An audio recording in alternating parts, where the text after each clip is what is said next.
අද සමාජයේ තියෙන දේවල් දිහා බලපම මේ උගත්තු කියනවා. දැන් උගත්තු හදනවානේ.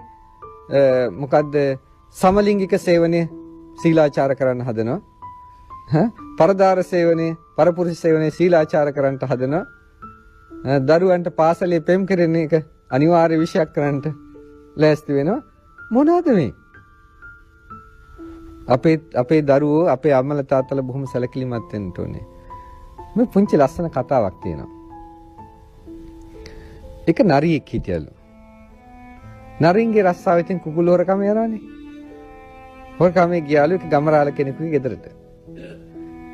මේක සැරෙන් සැරේ කරනවා ගමරාලට බේරෙන්න බෑ. ගමරාල උගලක් ඇටේවලු. නරියගේ වලි ගියා හුනලු උගුරට. ඉතින් අදිනවා එන්නේ නැහැ. අන්තිමට එළි වෙන යාම එනවා. දන්නවා දැන් ඉතින් මරුන් කන තමයි ගමරාලගෙන් වෙන්නේ. මරණ බයක් තියෙනවා. පන බයේ වලි කෑද්දා. ඇද්දට පස්සේ වලි කඩලා ගියා.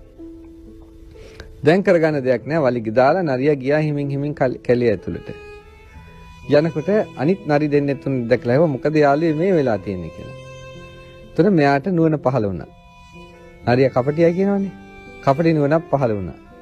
පහළ වෙච්චහම මේ නරියා ඉඳගෙන කියනවා බලන්නකෝ එච්චර කාලයක් මං දහ දුක් විඳ මේ වලිගෙ හින්දා. බරට බරේ මේක එහාට මෙහාට වෙනනවා හැමතිස්සෙම. දැන් මට කිසි ප්‍රශ්නයක් නැහැ. හරි නිදහස් මම. ඉතින් මම මේ අර ගමරාලගේ අතන මේ ගෙදරට ගිහිල්ලා මම මේක නිදහස් කරගෙන ආවා කියලා. ඉතින් අරගාරි තව ඇත්ත තමයි ඒක නම්. කියලා ඒගොල්ලොත් ලෑස්ති වුණා.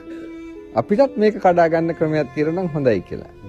ඉතින් මොකද කරේ? නරි ටික කතා කළා මෙයත් එක්ක කතා කළා කොහෙන්ද කඩා ගන්න කියලා. ඉතින් එන්න මම පෙන්නන්නම් කියලා එක්කගෙන ගියා. නරි ටික පොලිමේ යනවා. යනකොට ටිකක් තලත්තානේ නරියෙක් හම්බ වුණා.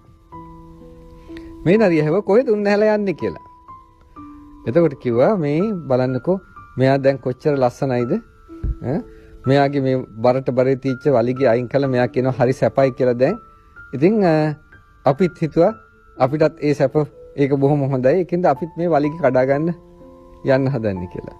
ඒතර අර අනිත් නරිය අහනවා ඔයා ඊයේ එහෙම කිව්වේ නෑ නේද මේ වලිගේ මට බරයි කියලා. වලිගේ කරදරයක් කියලා. මේ දැන් කඩාගත්තට පස්සේ නේද ඇවිල්ලා කියන්නේ. කිව්වා එකත් එකටම ওই මිනිස්සයා ගමරාලගේ කුකුලන්ට ගිහිල්ලා ඔය වලිග කඩාගෙන ඇවිල්ලා තියෙනවා. ඔය ඇත්ත ඔය ගැටේට අහු වෙනට එපා කියලා. මේ කතාව මම කිව්වේ පින්වත්නි අපේ සමහර හැම උගත්තුම නෙමෙයි සමහර උගත්තු පිට රටවල් වලට ගිහිල්ලා ඒ පිට රටවල් වලදී වලිග කඩා ගන්නවා. ඒගොල්ලන්ගේ දූ දරුවෝ නැහැ. දූ දරුවෝ අනාචාරයේ යනවා. ඒගොල්ලන්